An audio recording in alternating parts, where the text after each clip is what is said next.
안녕하세요. 인베스팅닷컴과 함께하는 한상춘의 환율 진단과 전망의 장엘리입니다. 지난주 저희 방송을 보신 분들은 즐거운 월요일을 맞이하고 계실 거라고 생각이 듭니다. 하지만 또 그렇지 않으신 분들은 앞으로 또 저희 방송 계속 보셔야 되지 않을까 싶습니다. 아시죠? 또 구독 눌러주셔야 되고 알림 누르시고 또 좋아요 눌러주셔야 된다는 거 함께 해주시기 바라고요. 바로 전문가 모셔보도록 하죠. 한국경제신문의 한상춘 논설위원 모시고 말씀 나눠보도록 하겠습니다. 위원님 안녕하세요. 네, 안녕하십니까? 네, 위원님 덕분에 저 지난주에 돈 벌었습니다. 아, 그렇죠? 네. 지난 주말에 사실 원달러 환율 하루에 네. 15원 이상 급락해서 이걸 예상을 했느냐 못했냐에 따라서 달러 투자한 사람들 같은 경우는 굉장히 어떤 포지션을 지냐에 따라서 지금 장애가 것처럼 이 방송에서 이렇게 잘 액면 그대로 믿고 투자했던 분은 지난 주말에 돈을 벌었을 거고, 네. 그다음에 반대로 위기론에 고집해서 달러의 그 강세 예상에 따라서 달러를 계속해서 가지신 분은 굉장히 손해를 많이 봤다 이렇게 보시면 되겠습니다. 그렇죠. 뭐 계속 가지고 가실 수도 있긴 하겠지만은 사실 저는 이제 가지고 있던 달러를 원화로 환전을 했거든요. 근데 이제 약간 더 남아 있었던 게 있었어요. 이제 뭐 혹시 여행을 가거나 할 때 이제 좀 가지고 있으려고 여비로 놔둔 거를 아깝다 마저 할 걸 뭐 이런 생각이 좀 들더라고요. 일단은 지난주 환율 움직임부터 좀 살펴보면 어떨까요? 지난주에 변화가 많았었죠. 네. 일단은 국제적으로 달러 가치를 얘기하는 달러 인덱스 같은 경우에는 일단 그 달러 인덱스는 97레벨대에 갇혀 있었다 이렇게 보시됐습니다. 이런 거를 보면 신흥국 환율을 읽을 수가 없다 이렇게 보시면 되는데요. 아시겠지만 달러 인덱스가 97레벨대로 갇혀 있는 것은 그만큼 달러 인덱스가 이렇게 상승하는, 다시 말하면 달러 강세 요인과 달러 인덱스가 떨어지는 하락 요인이 겹쳤기 때문에 그렇다 이렇게 이제 보시면 되겠습니다.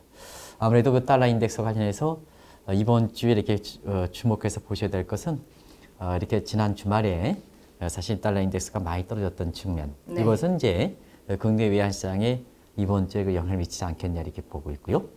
그 다음에 신흥국 환율 중에서 브라질의 헤어라 환율을 한번 들으셔야 될 거로 이렇게 봅니다. 네. 왜냐하면 우리나라 분들 중에 브라질 국채를 투자하신 분이 상당히 많거든요. 그랬죠. 그래서 그동안은 원 헤아라가 한 270원대까지 떨어져서 환차선을 좀 많이 겪었는데요. 네. 브라질이 그 최근에 연금 개혁이라든가 또 신흥국의 그 자금이 유입되는 과정에서 미 달러에 대해서 신흥국 그 통화들이 강세를 보이는 이런 상황이거든요. 그래서 원 헤아라가 한 290원대로 그만큼 미 달러에 대해서 헤아라 가치가 강세를 보인 점, 이것도 네. 신흥국 환율에서 눈여겨보실 필요가 있지 않냐 생각하고요. 네. 뭐니 해도 원 달러 환율이 지난 그 주말에 계급락해서 사실 1170원대로 떨어져서 네.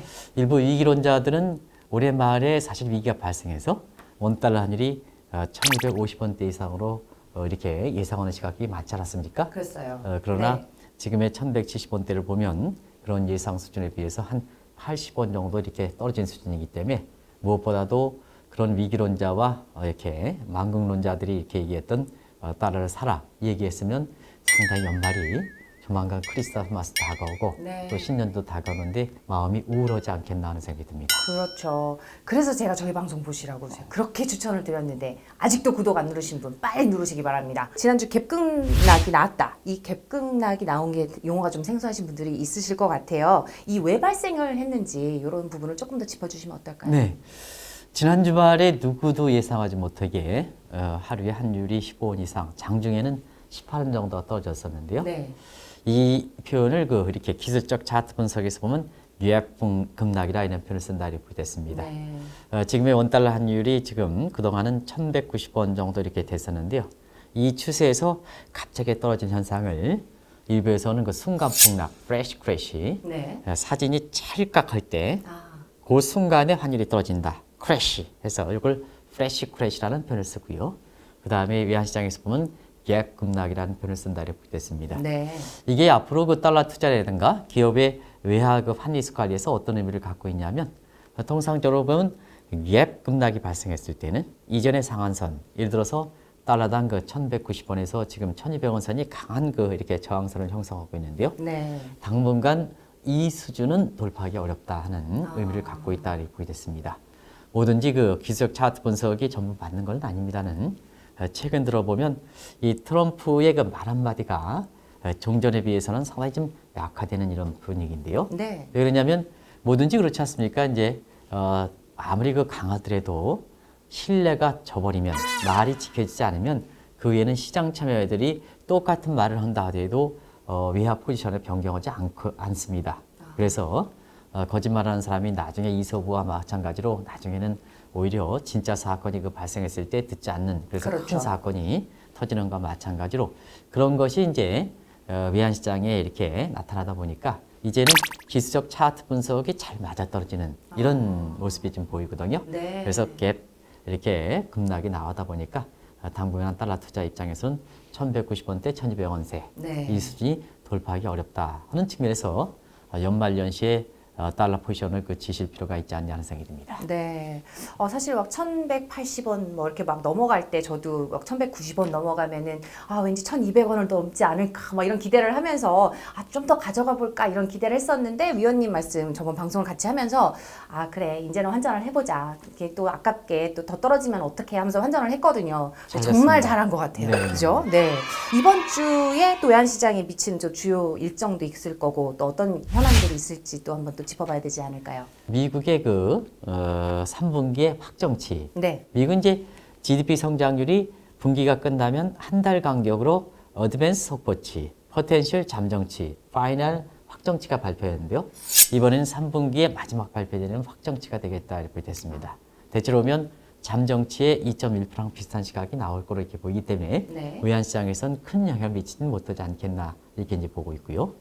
또 우리 입장에서는 내년도에 좀 늦긴 했지만 경제정책 방향이 결정될 거로 이렇게 보이거든요. 네. 그런 측면에서 보면은 사실 내년에는 아무래도 현 정부가 이렇게 우선순위가 밀렸다기보다는 여러 가지 선거도 생각하고 또 우리 경제가 좀 상당히 안 좋은 점을 감안해 볼 때 경제 우선순위로 이렇게 초점이 된 우선순위가 된 이런 쪽의 경제정책 방향을 좀 발표할 거로 이렇게 보이거든요. 네. 그런 측면에서 보면 한국의 증시라든가 금융시장과 그 다음에 경기에 대한 불확실성 정도는 물론 정부의 정책이 발표한다고 해서 전부 이렇게 기대되는 건 아닙니다는 아무튼 그동안 한국 증시, 금융시장, 그 다음에 경제에 미치는 불확실성 정도 이런 분장은 내년도에 경기 우호적인 이러한 쪽의 정책을 발표한다면 다소나마 좀 완화되지 않겠냐. 네. 그래서 외환시장에서는 환율이 좀 급등하는 이런 쪽의 가능성은 상당히 낮추게 하는 쪽으로 내년도 경제정책 운영 방향이 밝히지 않겠나 이렇게 보고 있습니다. 네.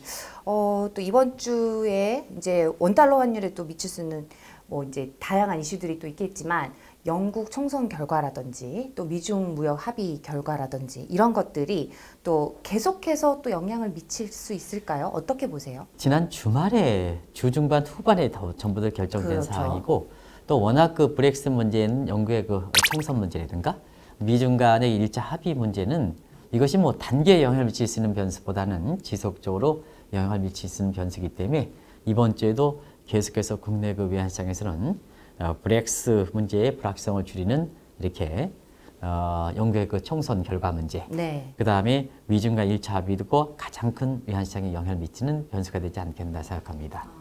그런 측면에서 일단은 브렉시트와 관련된 조기 총선이 당초 예상과 달리 집권당인 보수당이 압승을 거둠에 따라서 네. 사실 브렉시트와 관련돼서 외환시장, 그다음에 금융시장의 불안감이 다소나마 줄어들지 않겠냐 생각하는데요. 네. 특별히 원달러 환율에는 많은 영향을 미치겠다 이렇게 보이겠습니다. 왜냐하면 지금의 원달러 환율의 일종의 벤치마크하는 달러 인덱스 같은 경우에는 네. 파운드화의 구성 통화가 11.9%고 그렇죠. 그다음에 유로화 비중이 57.4%다 본다면 브렉시트에 대한 불안감이 이렇게 해소돼서 파운드 가치가 아주 급등하는 네. 그 다음에 유로화도 여기에 영향을 미쳐서 파운드만큼 급등하지는 않습니다는 역시 가격이 상승하는 네. 이런 모습을 보이고 있거든요. 그러면 달러 인덱스의 약 70% 정도를 차지하는 이러한 유로화라든가 파운드 가치가 이렇게 올라가면 네. 그만큼 달러 인덱스는 낮아진다는 낮아지죠. 얘기거든요. 네. 그런 측면에서 달러 인덱스가 낮아지면 사실 지난 주말에 15원 정도 떨어진 거에 대한 올해 주초의 반등은 있겠습니다는 네. 원달러 환율에는 하향 압력으로 작용하지 않겠나 이렇게 보고 있고요. 또 미중 간 합의 문제는 사실 역시 이 관세 부과에 따른 불확실성 문제. 우리 같은 경우에는 중국에 대한 수출 비중이 27% 차지하고 그다음에 미국에 대한 수출 비중이 13% 차지하기 때문에 미중 간 이렇게 수출 비중이 우리가 40% 차지하거든요. 그래서 이것이 완전히 타결된 건 아닙니다는 1차 합의에 따라서 약 40%의 그 비중을 갖고 있는 중국과 미국의 네. 이렇게 불확실성이 좀 줄어든다면 역시 외환시장에서 안정되는 모습으로 이렇게 작용하지 않겠나 이렇게 보고 있습니다. 네. 계속해서 좀 질문을 이제 좀 드려볼게요. 아무래도 그 요즘에는 가장 많은 또 이슈 중에 하나가 이제 트럼프의 입에서 뭐 어떤 말이 나오느냐 이런 것도 있고 또 뉴스 검색해 보면은 그 트럼프의 탄핵 문제가 또 이슈가 되고 있잖아요.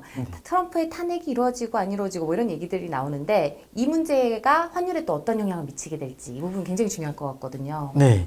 사실 그 미중 간의 1차 합의안 네. 트럼프가 그 서명하는 그 당시에 이렇게 보면 사실 미국의 하원에서는 어떤 그 사건이 처지었냐면 하원의 법사위원회에서 네. 트럼프 탄핵안에 그렇게 최종적으로 가결하는 그래서 야당인 민주당은 전원 찬성하고 그 다음에 그 트럼프가 속해 있는 집권당은 전혀 반대했지만 하원과 법사위원회는 이렇게 민주당이 우위를 차지하기 때문에 이것이 뭐냐 트럼프 탄핵이 가결된 상태거든요.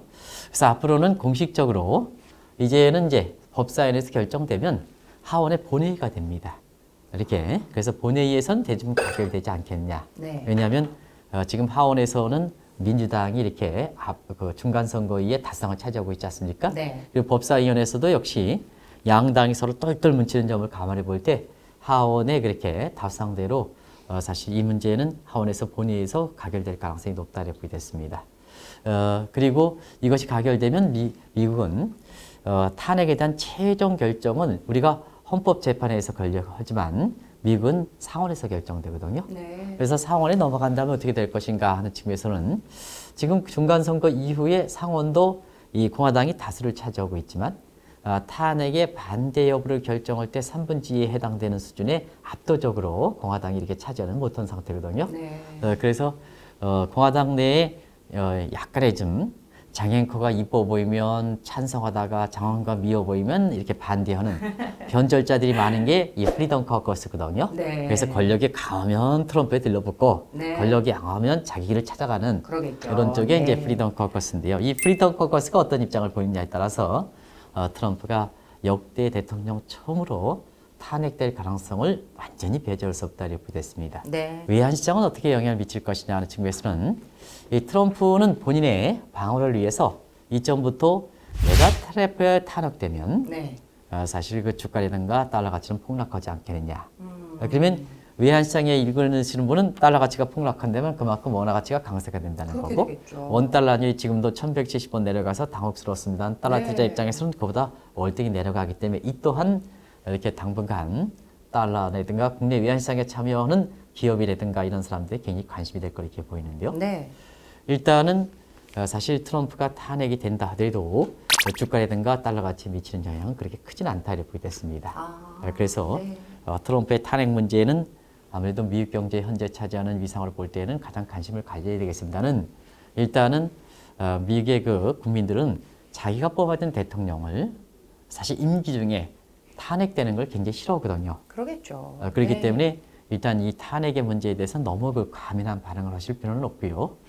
두 번째는 원달러 환율은 아무래도 지금부터는 차트라든가 펀더멘탈 측면 네. 이런 쪽에 기본으로 돌아가서 어. 이런 문제를 좀 해석하는 시각이 좋지 않냐 하는 생각이 듭니다. 네. 그런 각도에서 앞으로 나우 환경에서 이렇게 얘기하는 이런 외환시장의 움직임 이런 것을 좀 근본적인 문제를 검토해서 아마 연말 연시에 외화 포지션을 가져가시는 게 굉장히 중요하지 않냐 생각합니다. 네. 이런 이슈마다 일희일비하면 사실 지난 주말에 일부 사람이 달러 인덱스가 강세가 돼서 원달러 환율이 떨어지지 않을 것이다 하는데 실제로 원달러 환율이 한 15원 떨어지는 과정에서 내려왔어요. 네. 그 말을 믿던 사람이 굉장히 환소실이 발생하는 이런 문제가 발생하지 그렇죠. 않습니까? 그래서 무엇보다도 이렇게 외환시장은 굉장히 어려운 문제이기 때문에 이렇게 이 분야에 오랫동안 종사하는 사람들 이런 전문가의 의견을 들으실 필요가 있다 해서 나우 환경이 좀더 구독자들한테 또 시청자한테 다가갔으면 바랍니다. 정말 이렇게 좀 도움이 됐으면 하는 마음으로 저희가 준비하는 방송입니다. 열심히 준비를 하고 또 아침에 새벽같이 준비를 해서 또 한 주 동안 열심히 환율 시장을 지켜보다가 여러분을 위해서 준비하고서는 하는 방송이니만큼 믿고 또 시청을 해주시면 감사하겠습니다. 구독 눌러주시고 또 좋아요 눌러주시고 또 알림 신청해주시면 감사하겠습니다. 오늘 또 좋은 말씀 주신 분 한국경제신문의 한상춘 논설위원이었고요. 저희 또 아까 말씀해주신 것처럼 기본에 충실하고 또 펀더멘털에 또 공부하는 그런 한 주가 되었으면 좋겠습니다. 저희는 또 다음 주에 인사드리도록 하겠습니다. 함께 해주셔서 고맙습니다.